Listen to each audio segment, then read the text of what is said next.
Bonjour et merci de votre fidélité pour le second temps de parole. C'est la directrice d'Akiza Wanatsa qui est sur le plateau, Lydia Barnéhout. Bonjour. Bonjour. Merci d'avoir accepté notre invitation. Alors tout à l'heure, j'ai commis une erreur. J'ai dit le 5 juin, mais non. C'est le 1er juin que vous organisez cet événement très important à Dembéni. Au collège de Passamenti. Oh, bah j'ai tout faux. Au collège de Passamenti, effectivement. Donc ce sera la finale des débats jeunes. Ouais. C'est la 2e édition pour Mayotte. C'est quoi ces débats jeunes, Lydia ? Alors au départ, c'est le COFRAD, donc le Conseil français des associations pour les droits de l'enfant, qui organise depuis 2006 des états généraux des droits de l'enfant et qui rassemble en fait tous les jeunes de l'ensemble des départements au niveau national pour discuter des thématiques qui les concernent au premier plan, pour mettre en fait en avant l'article 12 de la Convention internationale des droits de l'enfant, c'est-à-dire le droit de s'exprimer quand un sujet les concerne directement. Donc en fait, parce que vous ne faites pas que ça, mais parmi les différents travaux qui sont les vôtres tout au long de l'année, c'est d'accompagner les jeunes à prendre la parole pour exprimer ce qui leur paraît être important ou grave. C'est ça, exactement. En fait, c'est sur la promotion des droits de l'enfant et notamment sur certains articles qu'on a décidé de mettre vraiment en avant. Effectivement, vous l'avez dit, pour lutter contre la violence faite aux enfants, contre les violences, puisque c'est protéiforme, et notamment les violences sexuelles faites aux enfants, qui sont des violences dont on ne parle pas suffisamment, dont on commence à parler justement depuis nos actions depuis 2021, notamment en lien avec la CIVIS, la commission indépendante sur l'inceste et les violences sexuelles. Et en fait, le travail est immense et les articles de la CID qui sont abordés sont nombreux, puisqu'il y a l'article 24 du C'est droit. quoi la CID ? Alors, la Convention internationale des droits de l'enfant. Donc, ça a été signé il y a plus de 34 ans par 195 pays. Il y a 54 articles et finalement, très peu de gens la connaissent. Et c'est important de se dire qu'en fait, il y a cet outil qui nous permet vraiment d'aborder les sujets importants, le droit à la santé. À Mayotte, on a vraiment des problématiques sur l'accès à l'eau, l'accès à la santé, le droit à l'éducation avec l'article 28, l'information notamment, notamment sur l'éducation à la vie affective, relationnelle et sexuelle, tout ce qui va contribuer à faire de la prévention pour lutter contre ces violences et notamment ces violences sexuelles faites aux enfants. Et puis d'autres articles comme l'article 12 pour le droit à l'expression, l'article 9 et 2 donc, qui sont contre les discriminations, notamment pour l'égalité de genre, l'égalité filles-garçons. Mais alors, le 1er juin, parce que c'est après-demain, qu'est-ce qui va se passer ? Comment est organisée la journée ? Il y a qui ? On parle de quoi ? C'est quoi l'idée ? Alors l'idée au départ, c'est de mobiliser l'ensemble des jeunes de l'île. Donc l'année dernière, on avait 80 jeunes qui se sont mobilisés. Cette année, on en a plus de 120 sur l'ensemble de l'île qui répondent en fait aux messages qui sont diffusés sur les réseaux sociaux et aux affiches qui sont diffusées dans les associations, dans les communes et les établissements scolaires et qui d'eux-mêmes en fait décident de participer à ce programme, se rassembler en groupe au sein de leur village, au sein de leur établissement ou de leur association pour discuter, débattre de la thématique qui est mis en valeur donc chaque année. Donc l'an dernier, c'était sur l'égalité filles-garçons. Notre délégation jeune a brillé à Paris à l'Assemblée nationale. Il y a eu beaucoup de débats intéressants devant des responsables de la protection de l'enfance, des élus, et ils ont décidé à main levée avec l'ensemble des autres groupes des départements français pour que cette année, ce soit la thématique de l'EVARS, de l'éducation à la vie affective, relationnelle et sexuelle, qui soit mise en avant. Alors, il y a eu, c'était le 28 mai, c'était la journée internationale ou mondiale de l'accès à l'hygiène menstruelle. Et moi, j'ai été choquée de me rendre compte que des jeunes filles, aujourd'hui, ici à Mayotte, en 2024, ne savent pas à quoi correspond cette période du mois pour les femmes, ne savent pas utiliser de serviettes hygiéniques. On part de loin quand même là. Oui, on part de loin et on remercie d'ailleurs la DRDFE, la directrice régionale à l'égalité aux droits des femmes, qui nous a permis avec un appel à projet de faire de la sensibilisation. Donc on est en plein dedans, on est sur notre 6e semaine, il nous en reste 2. On aura fait 1 heure de sensibilisation auprès de 4500 élèves. Et moi, j'ai eu l'occasion de participer à ces sensibilisations. Effectivement, les questions des jeunes sont très intéressantes et on sent qu'effectivement il y a un manque total d'informations et pour en avoir parlé avec les infirmières scolaires, avec les profs de SVT, etc., même à notre époque, c'est vrai qu'il n'y avait pas excessivement d'informations, ça dépend des parents, il y en a qui sont plus ou moins à l'aise avec ça. Bien sûr. Mais effectivement ici, vous vous rappelez cette histoire de précarité menstruelle, il y a quand même 80% de la population qui vit sous le seuil de pauvreté, 80% de la population qui a moins de 20 ans et au final les chiffres de la mission locale qui nous disaient que 44% des Mahoraises aujourd'hui n'ont pas la possibilité économique en fait de changer régulièrement avec les risques que ça peut comporter de protection hygiénique, c'est quelque chose qui est vraiment fondamental qu'on doit traiter et prendre à bras le corps. Mais même au-delà de ça, il y a la difficulté effectivement financière qui peut indubitablement chez nous, mais ne pas savoir à quoi ça correspond. Ça veut dire qu'on ne connaît rien à son cycle menstruel, ça veut dire qu'on ne connaît rien à sa fécondité. Exactement. Et on se retrouve avec des jeunes filles, on est le département qui a quand même le plus de grossesses de mineurs en France. Exactement. Tout à fait, tout est relié en fait. Et nous, ce qu'on continue de dire, et on se battra jusqu'à ce que ce soit fait, c'est l'application de la loi 2001 qui prévoit 21 heures d'éducation à l'EVARS dans la scolarité d'un enfant.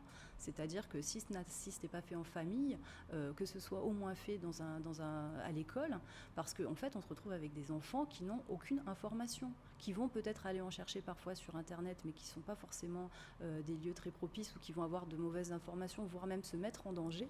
Et là, on se rend compte totalement qu'il y a une désinformation, il n'y a pas d'information sur ces sujets. Les enfants, pourtant, sont avides de connaissances, ils ont des tonnes de questions et c'est très important pour eux. Alors, il y a des applications, notamment, qui permettent de pouvoir avoir une connaissance de son cycle menstruel. Oui, mais il faut avoir accès à Internet. Il faut avoir accès à Internet, effectivement. Alors maintenant, il y a de plus en plus quand même de personnes qui ont accès à Mayotte à des smartphones, qui s'en servent pas forcément d'ailleurs pour les bons usages. Il y a l'application Shababi Joua à Mayotte qui permet d'être orienté vers les professionnels de santé sur Mayotte. Il y a une application qui s'appelle OnSem, c'est un chat qui est fait par l'association En Avant Toutes de la Fondation des Femmes, qui permet d'avoir des réponses 24 heures sur 24 et 7 jours sur 7, qui est en train d'être fortement utilisée maintenant par les jeunes de Mayotte, notamment relayés par ceux de la délégation qui ont pu les rencontrer à Paris l'an dernier. Mais tout reste à faire. C'est-à-dire que, et puis au-delà de ça, vous parliez économique, mais il y a aussi l'aspect écologique et puis même sanitaire. C'est-à-dire que nous, là, ce qu'il faudrait faire à Mayotte d'urgence, c'est, puisqu'on vient de distribuer énormément de kits hygiéniques en même temps qu'on a fait de la sensibilisation, ce serait de passer à du lavable, tout simplement. Donc on est en train d'essayer de mettre en place des projets pour pouvoir également faire des ateliers de couture, ce qui permettrait aussi peut-être de faire de la réinsertion avec toutes les mamans qui sont en mal d'insertion et de passer à du lavable qui nous permettrait vraiment de pouvoir résorber un petit peu ce problème de précarité menstruelle en même temps qu'on doit continuer de faire de la sensibilisation, accentuer la sensibilisation et ça nous permet d'ailleurs d'aborder les sujets tabous, d'aborder les violences et d'aborder toutes les questions que se posent les jeunes et qui pour l'instant ne trouvent aucune réponse auprès des adultes. Et cette finale du débat qui va se dérouler donc ce week-end, quels sujets vont être abordés? Vous mettez des thèmes autour de la table et les jeunes viennent donner leur avis, confronter leur point de vue, ou c'est eux qui amènent les sujets? Comment ça va se dérouler? Alors c'est chaque groupe de jeunes qui en fait a mis en avant un binôme. Chaque groupe, donc il y aura 7 binômes de toute l'île qui vont faire une présentation pendant 5 minutes et qui va proposer en fait. Ils ne sont pas juste là pour parler de cette thématique, mais aussi pour faire des propositions avec leurs mots sur justement, pour le coup, la thématique de l'EVARS. Et à la suite de ça, donc il y a environ une centaine de jeunes qui vont assister à ces débats et il y a un jury donc composé donc de l'ADRDFE qui malheureusement nous a annoncé hier que par rapport à la réserve électorale, elle ne pourra pas être présente mais qui nous soutient, du recteur, de la vice-présidente du tribunal qui est juge aux enfants, de la présidente de l'association Ose libérer ta parole, Saïrati Asimakou, qui est la première personne à Mayotte à avoir dénoncé l'inceste subi par son géniteur, de la directrice de l'ACFAV et puis également de l'EVARS de Mlésie, parce qu'il faut savoir qu'on a 2 espaces de vie affective, relationnelle et sexuelle à Mayotte, pas grand monde n'est au courant, qui sont des espaces dédiés pour vraiment accueillir les personnes et les renseigner sur, comme vous l'avez dit tout à l'heure, que ce soit les problèmes d'IST, de grossesse précoce, de violence conjugale, de violence sexuelle, de tout ce qui va concerner la santé de la femme, la santé du couple, les relations de couple, voilà. On peut tous venir, ou c'est pas possible? Et non, malheureusement, là, on est vraiment complet. On affiche complet chaque année. On va effectivement changer et redimensionner l'événement pour la 3e édition l'an prochain, puisqu'on se rend compte qu'il y a un engouement qui est, Mais qui est c'est très extraordinaire. important. Voilà, on espère également aussi pouvoir le mener parallèlement dans d'autres établissements de Lille, d'autres associations communes de Lille, puisqu'on voit vraiment qu'il y a un véritable engouement sur ces thématiques. Les jeunes sont vraiment volontaires pour pouvoir parler de ces sujets, se les approprier. Et vous êtes surpris,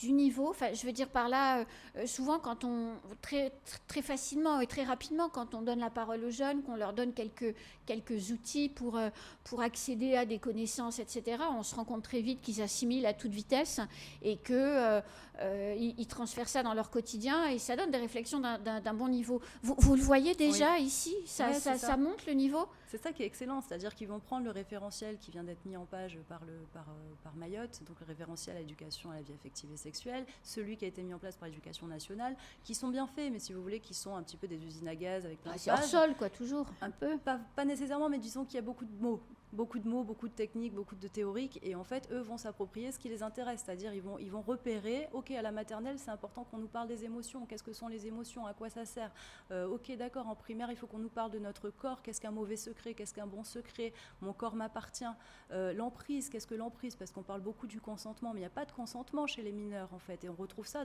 beaucoup dans l'inceste, et d'ailleurs, ensuite, chez les adultes victimes d'inceste, cette culpabilité, finalement, de ne pas avoir pu dire non, de ne pas avoir réussi à sortir de cette emprise qui est absolument normale en fait. L'emprise d'un adulte, l'emprise d'un fundi, l'emprise d'un parent est quelque chose qui est très important à aborder avec eux.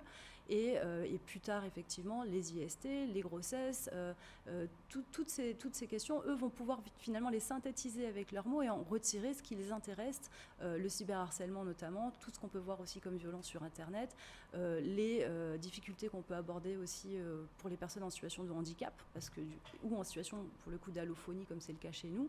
Et eux vont réussir finalement à ressortir de tout ça ce qui les touche profondément et ce qui est important pour eux et les propositions, ce qu'ils voudraient voir être mis en place. Merci beaucoup, Lydia Barnéoud. Vous nous tiendrez au courant, du coup, puisqu'on ne peut pas y aller. Vous nous tiendrez au courant de ce qui va se passer, ce qui va se dire, surtout ce week-end à Passaminti. Pas de problème, j'en profite si j'ai encore une minute pour vous dire que du coup on a quand même été lauréat j'ai oublié de vous poser la question. Du prix prévention 2023 contre les violences sexistes et sexuelles. Il y avait 56 associations en lice au national, c'est Mayotte qui a été retenu, donc on est content de valoriser aussi les actions à Mayotte et dans les Outre-mer. Ça a été quand même, le jury était composé du directeur de France Victimes, du directeur de la Fédération nationale des CIDFF et d'autres personnalités importantes.